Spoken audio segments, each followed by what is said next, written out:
funciona, prefiero no tener el estorbo, te lo agradezco. Además me escuchan hasta así, ¿verdad? Sí. Entonces va a ser suficiente. Bueno, buenos días. A nombre de Penguin Random House, les agradezco su presencia esta mañana de viernes, ya casi con cierre de feria. Y pues tenemos una gran sorpresa. Yo creo que para mí ha sido unos libros de los libros más importantes de este año que he tenido, y ha sido un gusto trabajar con Prem, esta autobiografía de un pinche güey. Yo conocí a Prem justo entrando a la editorial cuando publicó su primer libro, que era Me vale madres. Yo llegué y el libro ya estaba hecho, entonces un poco en el camino nos hemos ido conociendo y ha sido un deleite disfrutar cada posibilidad, cada conversación, cada encuentro que Prem y yo tenemos, ya sea para hablar de libros o simplemente por amistad.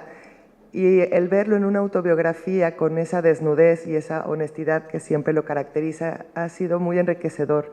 Es un libro que en lo personal tiene ese carácter poético que también tiene Prem, tiene muchas experiencias, tiene momentos en los cuales es inevitable pues, que uno llore un poco, en los que uno se ríe, en los que uno, como si fuera una película, se encuentra a Prem en estos distintos escenarios con sus locuras, con sus experiencias tan diversas, en encuentros y desencuentros con amigos, en momentos de mucha oscuridad, de mucha caída, ¿no? Que yo creo que finalmente es una autobiografía y que como cualquier autobiografía es de una persona, y al ser de una persona se puede convertir en cualquier momento en espejo de uno mismo, ¿no? Entonces es un camino que Prem nos enseña, nos comparte con esta sinceridad, y que uno se va tropezando también con él, y en el que uno puede encontrar distintas salidas y distintas vías que pueden ser también la salvación personal y el encuentro con uno mismo. Así que bueno, después de compartirles mi experiencia con el libro, pues les presento a Ricardo Cayuela, que es el director editorial de Random y que viene ahora en calidad de amigo también y de entrevistador, digamos, para iniciar una conversación con Prem. Así que gracias a los dos, gracias a ustedes por estar aquí y los dejo con ellos. Gracias.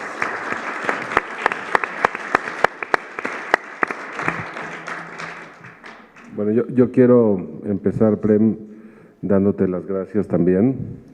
Creo que el riesgo que has tomado con este libro es un riesgo muy importante. Tú eres un maestro de yoga, un maestro de meditación, con una escuela, con un prestigio inmenso en México, y que has ayudado a mucha gente a salir adelante con tus técnicas y con tus mecanismos de autoconocimiento, reflexión y meditación. Pero detrás de este maestro, de este gurú, hay una persona que no se llamó siempre Prem Dayal, y este libro es ese recorrido. Y la verdad es un libro desgarrador, rebelde, irónico. Es un libro, yo creo que es uno de los libros, coincido con Fernanda Álvarez, la impecable editora del trabajo, de los libros más importantes que hemos publicado este año, porque no es fácil que alguien que tiene ya una posición establecida y una trayectoria consolidada, en la que le va muy bien por múltiples razones, básicamente por su talento, de pronto diga sí, pero yo voy a contar hacia atrás, ¿no? Y recorrerlo, uno entiende mejor a Prem Dayal y uno lo admira más, si cabe, ¿no? Porque su vida fue muy complicada.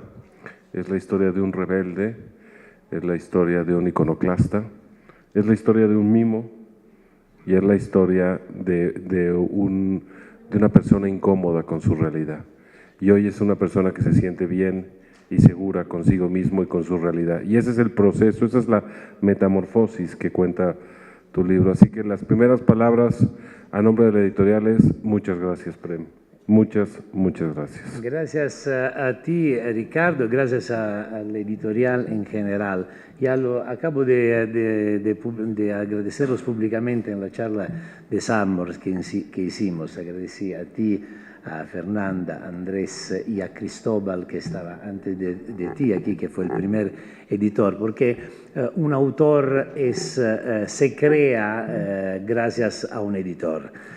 Si no encuentra editor, es como una flor que apacigua porque no viene nutrida. Y este libro en particular es fruto de una charla entre tú, Andrés y Fernanda, y me empezaron a decir, ¿por qué no escribes una biografía?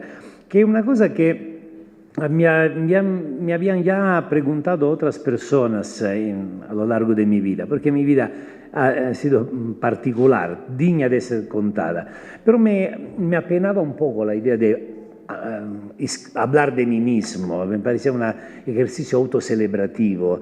Y después, cuando encontré la clave para contarlo, lo escribí. Y la clave ha sido, yo no cuento de mí mismo, yo cuento de un personaje que fui hasta una cierta fecha específica, que individué en el 18 de enero del 1993, donde este personaje muere, desaparece, evapora e empieza una otra historia que no cuento en este libro. Ha sido el viaje en la obscuridad, ha sido la fuga de la normalidad, porque al final era evidente que en México no podía ser otro el título que Autobiografía de un pinche güey. Suena bien, es simpático y adecuado a lo que es el libro. Pero el tema verdadero del libro es el subtítulo, que es La fuga de la normalidad. Esta es una epopea, una pequeña epopea de una fuga de la normalidad. ¿Por qué no empezamos un poco? ¿Por qué no nos hablas de esos primeros años en un pueblito italiano, la relación con tus padres? Entiendo, por cierto, me gusta mucho la estructura que encontraste, ¿no? Por una parte hablar como si fueras otro, que ya eres otro, y por la otra dirigido a tu nieta, que me parece también muy importante la idea de traspaso a la siguiente generación, que me entiendan, que me comprendan, que sepan leerme, ¿no? Pero ¿por qué no nos vamos un poco más atrás, a esa Italia de la posguerra, a ese pueblito minúsculo, al otro que fuiste de niño, ¿no? La idea de escribir a mi nieta, dedicar el libro a mi nieta, ha sido un artificio literario, en el sentido que para hablar a alguien decidí hablar a mi nieta, también porque es un legado un poco particular, un legado que no se puede contar a una niña de 10 años, porque no es un libro para una niña de 10 años, pero dije, quién sabe si voy a tener el tiempo de contártela cuando tú vas a tener la edad adecuada para escuchar, por lo tanto te escribo el libro. Y mi niñez, empiezo de mi niñez, de cuando tengo, no los primeros recuerdos, pero los más relevantes conectados al tema que he tratado en el libro, más o menos alrededor de los 6 años. La mía era una familia que se mudaba de una ciudad a la otra. Entonces he sido siempre un extranjero, siempre un outsider. Y esta parte de mi niñez, de los 6 a los 12 años, ha sido muy relevante porque he sido un niño de la calle. Eran todavía los tiempos, eran los años 60, cuando los niños todavía jugaban en la calle.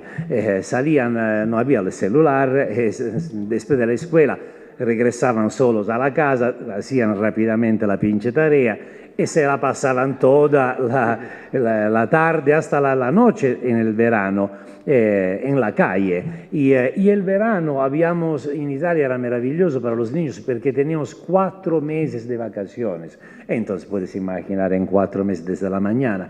Y era una periferia urbana, por lo tanto de niño tuve que confrontarme con niños de la pequeña burguesía, obreros y subproletariados, porque en Messina, que es una ciudad de la Sicilia, además afectada da un tremendo terremoto del 1906 que la destruyó completamente, había todavía estos edificios del terremoto abandonados que eran nuestro parco de diversión. Ahí, tuve mi formación en concebir la vida como una aventura, como un reto. Todos los que han sido niños de la calle saben cuánto es difícil, es la ley del más fuerte, ahí era un rojo de pelo, un pelirrojo, y tenía gafas, era un animal raro para ellos, además al principio hablaba también toscano, que como habla Benigni para entendernos, aspirando la C, y entonces tuve que imponerme, retar la burla e imponerme. Y entonces, como todos los niños de este tipo hacen, tenía que agarrarme a madrazos con uno, que tenía que enseñar más músculos de los que tenía y distinguirme en algo. Y lo en lo cual me distinguí eran dos cosas. Uno, el valor. Para mí la idea de tener miedo era un vergonzoso, era impensable para un hombre, cual yo me sentía a 6, 7, 8 años. Y la otra era no sé por cuál razón, concebía la diversión como una actitud criminal en la cual se hacía algo que no se tenía que hacer. Y todavía un poco la tengo. No puedo ver una prohibición sin sentir dentro de mí la tentación de transgredir. Y entonces esta ha sido mi niñez, una niñez de traviesuras, ya a ese entonces como un niño extrema. Y mi mamá siempre dijo que consideró desde mi niñez y adolescencia que había sido arruinado de las malas compañías y nunca, todavía no ha entendido que la mala compañía era yo. Para las madres la culpa siempre es de los otros. Siempre ¿no? los demás. La pobre mujer todavía cultiva la pía ilusión de haber crecido un niño bueno.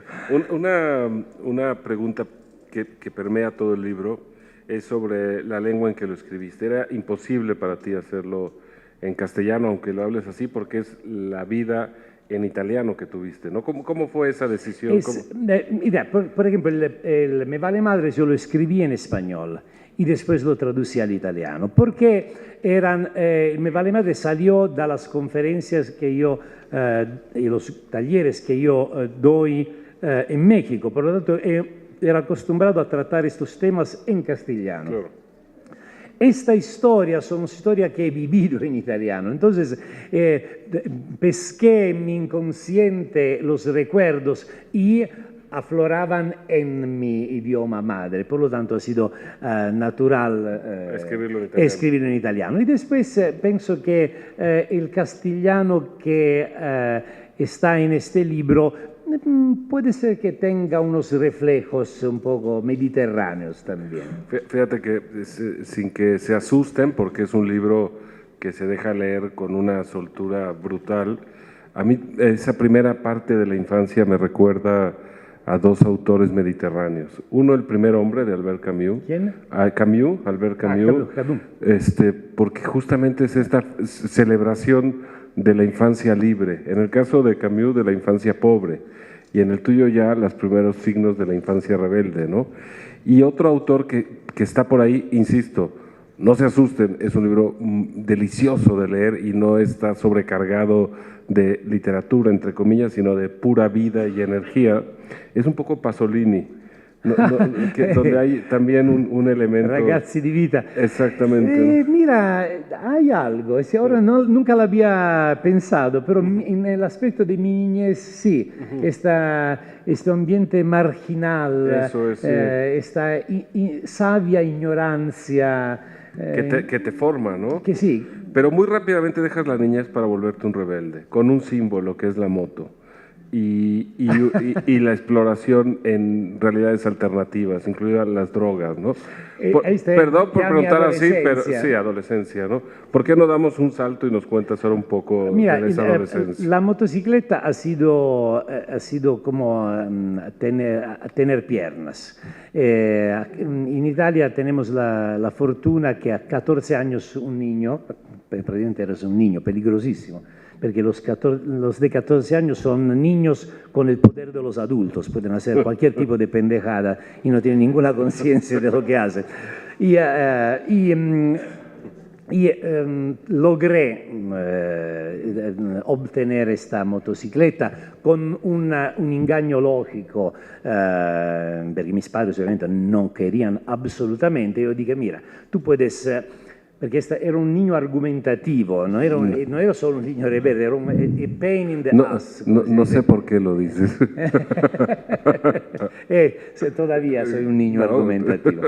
Y le digo, ok, dice, tú es en tu poder no comprarme la motocicleta, esto puedes hacerlo, pero no es en tu poder saber lo que yo hago cuando salgo de aquí. Es en tu poder encerrarme en la casa, esto puedes, eres más fuerte que yo, pero tarde o temprano yo voy a salir de aquí y yo voy a hacer lo que quiero. ¿Bien? Ok, ¿qué puede decir? Correcto. Entonces, yo cuando voy a salir de aquí, ¿cosa piensas? ¿Que todos mis amigos van en motocicleta y yo me quedo como un pendejo sobre la banqueta a verlo? Y claramente yo me voy a brincar atrás de alguien, el primer pendejo que encuentro, y voy a ir. Y a veces tengo que subir atrás de gente que maneja como locos. Es posible que tú confíes más en cualquier pinche güey que en tu hijo. Me compraron la pinche motocicleta. Pobres. Mis padres han sido las verdaderas víctimas. De vez en cuando tengo ternuras y me los imagino, pobrecito. Y ahí empezó, todavía hasta los 16 años ha sido una niñez, adolescencia da teppista. Mis referencias eran las más obscuras. Era un niño de esto que va con la motocicleta haciendo siempre algo que no se tiene que hacer.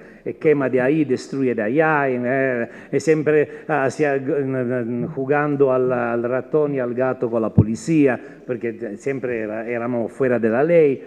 Y a 16 años entraron en mi vida una banda ruidosa, la banda del rock. Estamos hablando inicio años 70.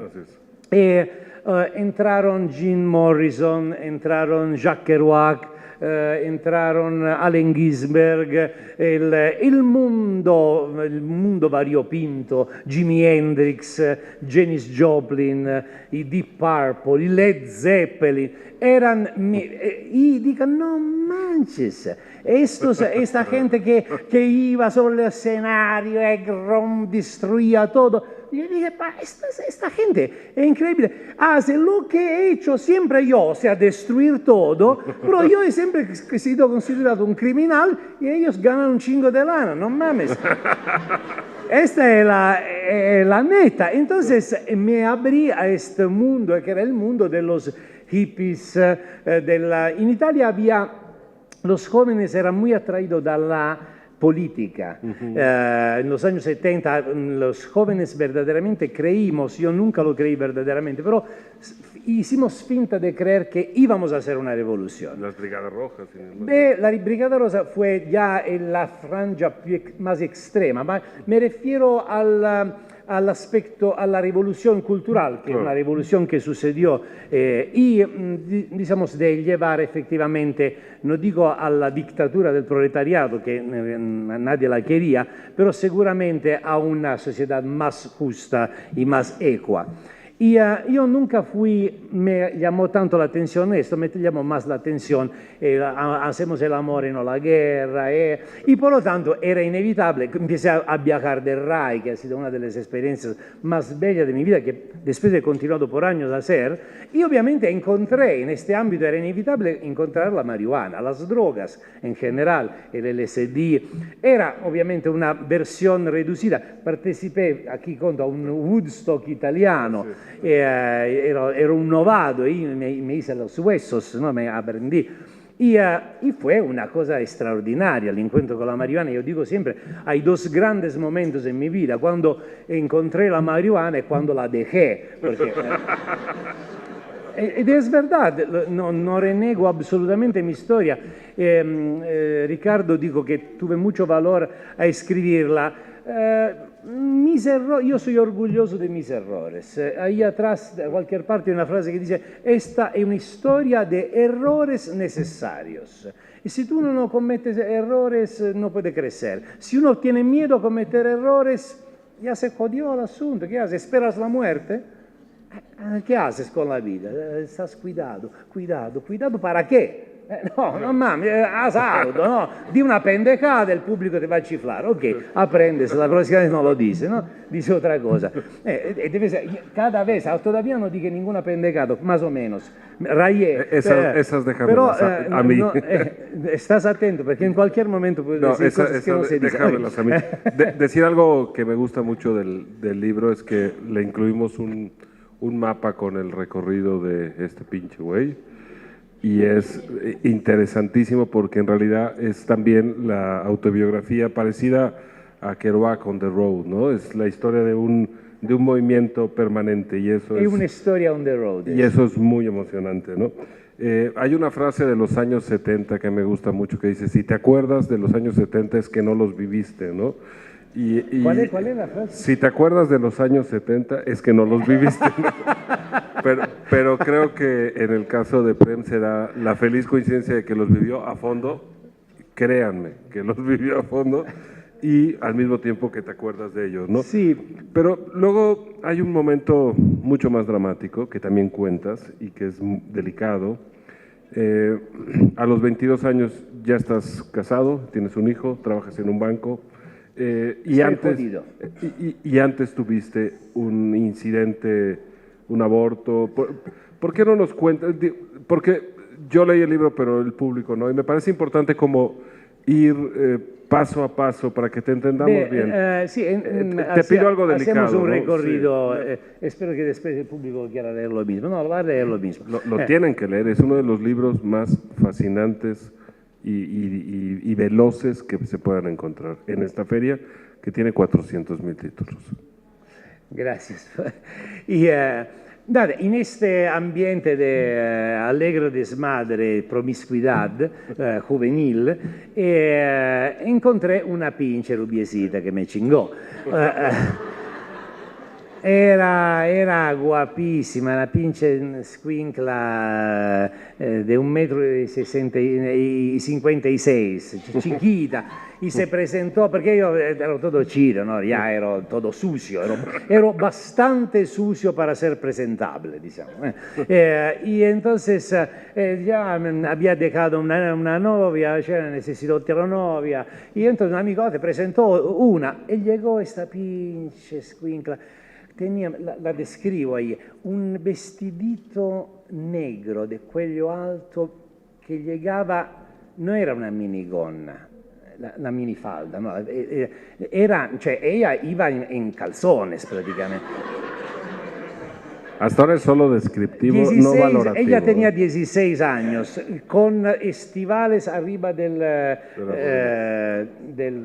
la rodilla, rubia, con un ligero estrabismo de Venus, ¿se dice así? Sí. Que io lo chiamava estrabismo venereo. Pendejadas, que te digo que io sei pendejadas. Y obviamente ahí era un periodo en el cual los hombres bajaban lo más posible la cintura de los pantalones, se usaba el pantalón bajo cinta, se llamaba, cioè que se descubría casi todo, y las mujeres levantaban el borde de la falda lo más alto posible. En estos pocos centímetros que se quedaban cubiertos a ambos sexos, se jugaba el grande partido que se ha siempre jugado desde la noche de los tiempos. Entonces, obviamente, me enamoré, pero el primer año cool, después de un año se quedó embarazada. Cogíamos como conejos, obviamente, a esta edad. Cioè, la única cosa que hacíamos era coger. La única preocupación era dónde. ¿No? Y se quedó embarazada. Yo no tenía ni siquiera 18 años todavía. Y en Italia era clandestino, era prohibido decirlo a las familias ni hablar. Y entonces fue la primera vez que me encontré a tomarme una responsabilidad de adulto, en el sentido que no quería ser padre, obviamente. Ella también era una pinche niña, íbamos a la escuela. Tuve que convencerla, ella no quería. Y no le digo qué cosa hice para recuperar el dinero que fuera necesario, porque al inicio y tuve esta experiencia horrible, tremenda, que cuento, es probablemente una de las páginas más escalofriantes del libro, esta experiencia de este aborto clandestino donde esta pobre niña prácticamente sin anestesia, después entendí, le hicieron una cosa horrible. De ahí, esta cosa me maduró y nos acercó y me hizo empezar a sentir en culpa. Siempre quien tiene la experiencia como hombre de un aborto, una experiencia indirecta del aborto obviamente, saben que la mujer es la grande víctima, pero el hombre también entra en un espacio difícil porque se siente inevitablemente en culpa y por lo tanto empecé a ceder sobre cosas sobre las cuales no hubiera cedido y entonces despacito me acomodé más y más en la clásica relación de los noviecitos en la casa, te mira la televisión, me encontraba menos y menos a enrollar churros y más a mezclar el chocolate nella olla para hacer el chocolate en la tarde. Pero, y después el militar, se tenía que ser este pinche militar, que vamos a hacer el pinche militar. Entonces yo quiero todo, la libertad, le cose, me encuentro a hacer el pinche militar, después estaba hasta la madre de depender de mis padres. Mi papá iba de jubilado, era empleado de banco, me meto en el banco, ¿qué me importa? Me pongo a trabajar, qué chingón tener un poco de dinero, ¿sabes qué? Estábamos cansados de no saber nunca dónde ir a coger, ¿sabes qué? Vamos a vivir juntos, así no tenemos más este problema.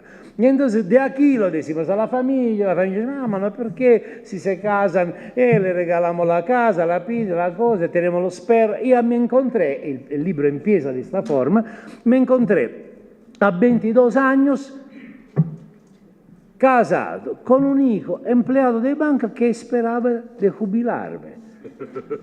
Y dije, no, cioè, un horror, ero infeliz y además infeliz con un hijo. Es horrible ser infeliz cuando tienes un hijo. Un hijo tendría el derecho a tener un padre feliz, que él es vivo. Y yo era infeliz que él era vivo. Puede parecer fuerte decirlo, pero es la verdad, no hay nada que hacer. La hipocresía me da horror. Quiero citar la Rospocol, perché giusto l'altro dia agarré esto sulla hipocresía. Disculpen, perché ¿sabes cuando tú lees un aforismo que dice, puta, esto lo quería escribir yo? Y dice, l'ipocresía es el tributo que el vicio paga a la virtud. Se lo dejo ahí, después de reflexiona sobre eso. Sabía para él, se lo dije solo para él. Buenísimo. Pero l'ipocresía no quería pagar este tributo yo. Nada más se van dando cuenta la dimensión de este libro, ¿verdad? La valentía, la osadía. Yo quería decir que del aborto saliste por la culpa y quizás es el peor camino para sanar un dolor, ¿no? Como luego has aprendido como maestro decirlo. La culpa no es creativa, no ayuda, ¿no? Y te encarcelaste. La culpa es un cáncer de la conciencia, porque cuando tú actúas por culpa, traiciona tu verdad.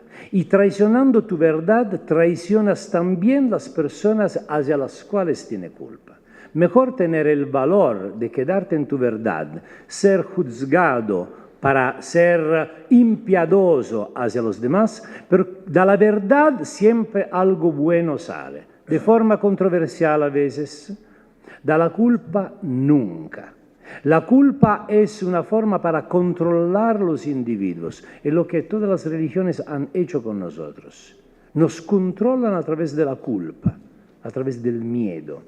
Y esto ha sido, afortunadamente, el dolor que me provocaba no vivir la vida que quería vivir, que ni siquiera sabía cuál era tan fuerte que dije, me vale madres, y solté todo.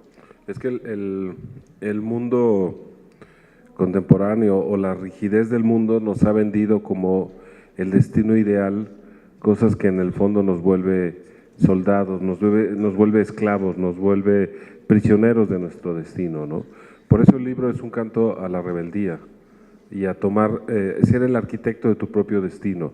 Tú pudiste hacer una carrera de banco porque inteligencia te sobra, pudiste ser un respetable padre de familia y tu vida probablemente hubiera sido muchísimo peor, ¿no? Y yo creo que esa es la parte que a mí más me conmueve del libro. No hay un deber ser en la vida. Cada quien debe encontrar su camino, su historia, su recorrido. No se dejen aprisionar por el deber ser de los demás. Por cierto, hay también una reflexión que se extrae de esto, pienso yo, y es que los otros tienen las mismas dudas que uno. ¿Cómo? Los otros. Y uno siempre vive pendiente de qué dirá la familia, qué dirán los amigos, qué dirá la sociedad, qué dirá el deber ser, qué dirá el sacerdote. Y todo eso, ese sacerdote, ese padre, ese miembro de la sociedad tiene las mismas dudas. Mira, y está enfrentado porque esa es la esencia de ser humano, dudar y rebelarse, ¿no? Y dices bien, yo nunca tuve miedo a qué cosas dicen los demás, no solo. Siempre encontré forma de provocar la normalidad. Siempre encanto de todavía lo hago. Mis libros se llaman Me vale madres, Tantra y salchicha, Autobiografía del pinche güey. Me gusta provocar. Porque cuando alguien que yo no me gustaba la sociedad en la cual vivía, tener una crítica por parte de la sociedad para mí era un cumplido. Vamos, si un pendejo te dice pendejo, es un cumplido. ¿O no? Si te lo dice una persona que tú estimas, dice, no mames, ¿qué hice? Explica. Ma se te lo dice un pendejo, chingón, significa que está dalla parte correcta, ¿no? Claro. Y esto era la mia actitud hacia la vida. Me gustaba provocarla para ser seguro de estar en lo correcto. Si los demás se encabronaban conmigo, chingón, significa que estaban en lo correcto. ¿Quién quiere ser parte de esta banda de criminales? Y esta sociedad es una banda de criminales. Y nosotros somos una banda de criminales. Lo siento decirlo. Y yo hablo de mí primero. Porque la trasformación del ser humano sucede al interno de ti mismo. Es inútil que tú digas, son rateros, son mentirosos, son hipócritas. Mírate a ti mismo. Puede ser que tú tengas un share más chiquito del grande negocio criminal, pero ¿quién de nosotros no es mentiroso? ¿Quién de nosotros no es un poco ladro? ¿Y quién de nosotros no es violento de vez en cuando? ¿Y quién no es hipócrita? Entonces, ¿dónde quiere sanarlo el mundo? Desmintamos ya a las madres, la culpa no es de los otros, está en uno mismo, ¿no? Claro, tú puedes cambiar el mundo cambiándote bien. Hay dos etapas porque la FIL tiene una velocidad de crucero y hay muchísimo que contar, ¿no? Me gustaría que si podemos hacer una pirueta gigantesca y aparecemos en las calles de Barcelona como Mimo y Daniel Defoe, que te marcó tanto, ¿no? Porque creo que ahí hay otro universo completísimo de tu vida que valdría la pena È un bel brinco, ¿no? Obviamente hay tantas cosas que pasan entre donde dejamos la historia y esto. Por casualidad, yo no sabía qué hacer en la vida. Cuando dejé todo, que dejé la seguridad, iba por el mundo así como un hippie otra vez, ganándome la vida a través de pequeños comercios al borde de la legalidad, siempre al borde de la sociedad. Y a un cierto punto, en uno de mis viajes, vi un mimo en la calle, un peruano, Hugo Suárez, además lo pueden encontrar en internet, es todavía un gran maestro de mimo. Y vi que este pinche güey hacía su espectáculo, yo no sabía qué hacer, vivía como un pobre güey. Este hacía el espectáculo, bellísimo, y después pasaba con su sombrero, todo le ponían el dinero dentro, todas las mujeres alrededor enamoradas. No mames, este pinche güey ha encontrado la fórmula de la felicidad. Y entonces, puta, ma si lo puede hacer él, ¿por qué no lo puedo hacer yo? ¿No? Después, no le voy a contar toda la historia, empecé a decir, no mames, ya, ¿cuánto tiempo? Demasiado tiempo, soy demasiado grande, ok, la próxima vida. Después, por casualidad, 2 meses después, encontré el mismo mimo en mi ciudad, que había sido invitado para hacer unos talleres de mimo. Me inscribí, con la idea así, por pasármela bien, y me descubrí que tenía talento. Y ahí dije, no mames, aquí hay un chance. Y entonces continué a estudiar, me compré un grande espejo en la casa, me volví monomaniacal, como siempre me vuelvo cuando algo me interesa, y después 5 meses que había empezado a aprender el mimo, dije, ¿sabes qué? Voy a intentarlo. Me fui a Barcelona, dije, se va mal, pongo una cruz sobre esta pinche ciudad y nunca más voy a regresar, ¿no? Y me fui a Barcelona y ahí la historia son páginas muy bellas, porque no ha sido fácil, ha sido muy difícil. Pero ahí empecé con la descripción de la recámara que tengo en Plaza Real, por ejemplo. Vivía siempre con una economía mínima, entonces... Eso es un eufemismo. Es un eufemismo. De abundancia. y entonces después varios fracasos, casi estaba soltando la idea, porque es muy difícil, encontré, aquí parece casi una novela de fantasía, Hugo Suárez estaba a Madrid y había decidido de regresar a Italia y pasó por Barcelona, lo encontré y le expliqué, ¿qué pedo? Yo me siento seguro con lo que hago, pero no puedo hacer el círculo de gente que me permita de hacer mi performance. Y él me preguntó, ¿cómo haces? Y yo lo hacía de una forma muy estúpida. Él dijo, no, tú tienes que hacer así, así. Seguí sus indicaciones, inmediatamente me fui a la Puerta del Ángel, que era un lugar un poquito más chiquito, cerca, siempre en el centro de Barcelona, nel barrio gótico, y inmediatamente gané 800 pesetas, me lo recuerdo, que era lo que necesitaba para un día a comer, pagarme la pensión, comprarme los cigarros y la shish, obviamente. Y con un espectáculo, 15 minutos. De ahí empezó probablemente el momento, no podía dormir por la alegría, la felicidad. Era como haber descubierto la gallina de los huevos de oro. Que en cualquier parte del mundo yo podía, sin pedir nada a nadie, meterme ahí, hacer honestamente mi trabajo de mimo de la calle, recolectar el dinero, más del dinero que necesitaba para vivir y ser feliz. Y de ahí la historia continúa. Pero a mí me gustaría que nos hablaras de Fo. Dario Fo. Pero antes quizá una reflexión, y es que ¿qué aprendemos del mimo Giuseppe antes de Prem Dayal? ¿Qué aprendemos? Que el talento no basta, que la suerte no basta, que tuviste que trabajarlo y tuviste que estar haciéndolo y repitiéndolo. Y eso también creo que es una de las cosas que nos va dejando el libro, ¿no? En algún sentido. Digamos que, dices bien, no quiero tomarme el medio y decir, yo soy chingón porque lo intenté, tuve el valor. Ero simplemente desesperado, desesperanzado. Claro. No tenía opción. La adrenalina de la desesperación. Sí, también, ¿no? En el sentido que es una cuestión de vida o de muerte. Cuando tienes un león que te corre atrás, te vuelves veloz como nunca hubiera podido pensar de ser. Esta es mi historia. Me puse en una situación extrema donde tenía que salvarme el pellejo y donde arriesgaba fuerte.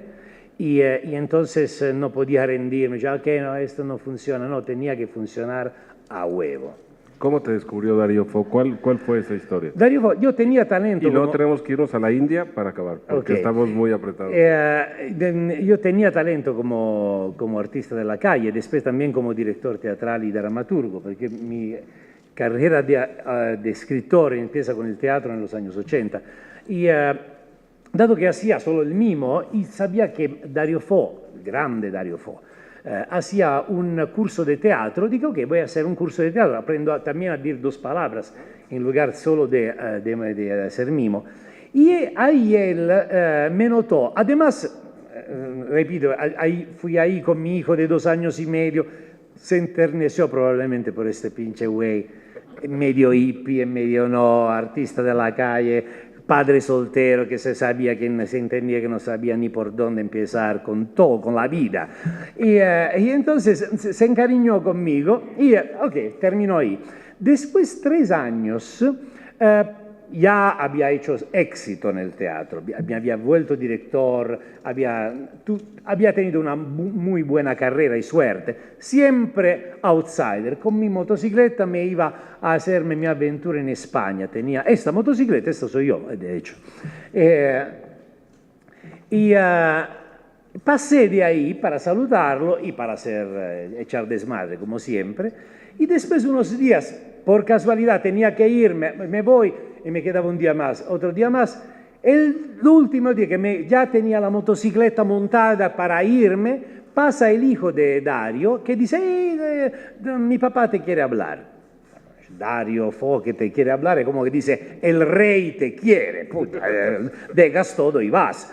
Y llegó ahí, hay una bella descripción de él, porque él es un personaje espectacular, espectacular en todo, no solo en la vida pública, sino también en la vida privada. Y yo, sí, dice, sí, yo tengo demasiados 70 alumnos, son demasiados para mí, pues ¿por qué no me ayudas a enseñar el mimo? Puta madre, y además me pagas, sí, puta, no, ni hablar, claro que sí. Déjame pensarlo, ¿no? Y entonces, después de unos días, además, yo tenía experiencia de dirección de los actores y lo hacía bien, lo hacía con pasión. Y entonces él me probó a enseñar actuación también, no solo mimo. Y me la arreglaba tan bien y los alumnos eran tan felices de recibir de mí las enseñanzas también, que me volví ayudo de Dario Fo. Y él al final verdaderamente se encariñó mucho conmigo. Y al final del curso dice, ahora vamos, ya me había vuelto parte de su vida, ahora vamos a la Bienale, vamos a elegir los actores, escribimos, hablaba al plural, era increíble. Y la esposa, Franca Rame, los dos murieron, Dario murió mientras escribía el libro, y decía, Dario nunca ha ofrecido esto a nadie en su vida. Y yo además rechacé, porque tenía ya un compromiso para ir a la Bienal con otro director, al cual estaba muy agradecido además, y le dije, y Dario no podía creerlo que le decía de no, pero le decía, disculpen Dario, yo he tomado un compromiso con alguien, menos importante de ti, claro, pero si yo traiciono la confianza y la gratitud que tengo hacia esta persona, ¿tú qué consideración tendrías de mí? Tú me invitas a esto porque yo soy alguien. Si tú me quieres corromper porque me haces una oferta mejor, yo voy a perder todo mi encanto. Tú no me vas a amar así como me amas. Y él tuvo que tragar amargo. Y después la suerte quiso que yo lo dejé, regresé para hacer el vestimento de la obra que iba a la Bienal con el otro director. Y a un cierto punto sucedió algo político por lo cual esta obra no se iba a hacer más. Yo me quedé sin trabajo. Entonces lo llamé otra vez y me aceptó otra vez a trabajar con él y tuve una bellísima experiencia. Prem Dayal es un hombre de palabra y eso lo sabemos, o lo saben sus amigos, lo sabemos sus editores. ¿Por qué no terminamos con la India, Prem? La India ha sido el final, esto también un grande brinco porque de Dario Fo después entró justo cuando empecé a trabajar con Dario Fo, reentré un poco en la normalidad de mi punto de vista. Ganaba muy bien, era respetable y la idea de ser respetable era como un monstruo dentro de mis vísceras que me mordía. Y empecé hasta a radicalizarme más en el aspecto más deviante de mi vida. Y me volví más y más amargo, más y más infeliz en los años que siguieron, que fueron 7, 8 años, hasta entrar completamente en crisis y hasta un cierto punto decidí irme a la India. Y y ahí a la India ya había conocido a través de los libros este maestro, que es Osho, que es mi maestro, mi inspirador de mi vida, de mi trabajo y mi escritura también, en un cierto sentido. Y obviamente no sabía, fui ahí con la presunción de alguien que ya se la sabe toda, sabe de qué lado masca la iguana, y el maestro sí era chingón, pero hay sus discípulos, qué pedo, estos pinches güeyes siempre abrazándose, riéndose, y me sentía más chingón de todos, ¿no? Grande ego. Y después me fui a la India y veía que todos eran felices y yo era siempre más miserable, y más miserable. Y dije, ¿qué pedo? No es que yo pensé ser el único chingón en medio de todos los pendejos, no es que son todos chingones, soy el único pendejo yo. Entonces, entré aún más en crisis y decidí de hacer un evento, un taller que se llama Mystic Rose, que dura 21 días. La primera semana, los primeros 7 días se ríe, la segunda semana se llora y la terza semana te queda simplemente en silencio. En la semana del llanto, fue justo el 18 de enero del 1993, era el tercer día del llanto, por lo tanto el 10º de la Mystic Rose, tuve un'esperienza que cuento justo así termina el libro, donde escuché Osho decir, eran palabras grabadas, eran grabaciones. Yo además no conocía también el inglés bastante para entender bien lo que chingado decía. Ni sé si nunca él alguna vez dijo esta cosa. Pero lo que entendí yo es, hoy tendrías que llorar, y puede ser que no te viene da llorar, no te preocupes, sé paciente contigo mismo. Paciente conmigo mismo, paciente conmigo mismo. Porque hay la opción de ser paciente consigo mismo. Ahí mi vida empezó como si tuviera que morir, a darme la vuelta y me di cuenta de una cosa muy sencilla, que en mi vida nunca había sido paciente ni un solo momento conmigo mismo. Que esto corresponde a decir de tener la realización clara que yo en mi vida nunca me había amado, ni por un solo momento. Porque cuando tú amas a alguien, eres paciente, incondicionalmente paciente, si amas. Esta fue una muerte y un renacimiento. Lloré, tenía que llorar, puta, lloré. Ma lloré de tormento y éxtasis, de dolor y éxtasis. Y ahí es donde me volví efectivamente un discípulo. Entendí qué significa ser un discípulo. Entendí por qué los discípulos pueden parecer freaks, locos, cuando sienten una infinita gratitud hacia el maestro. Cualquier pinche burro vaca puede dar la vida a un cachorro. La vida que te da un maestro, se necesita un maestro. Y por esto que uno es mucho más agradecido al maestro que a sus padres. Ese día nació Prem Dayal. Muchas gracias a todos. Los esperamos en el stand de Penguin Random House.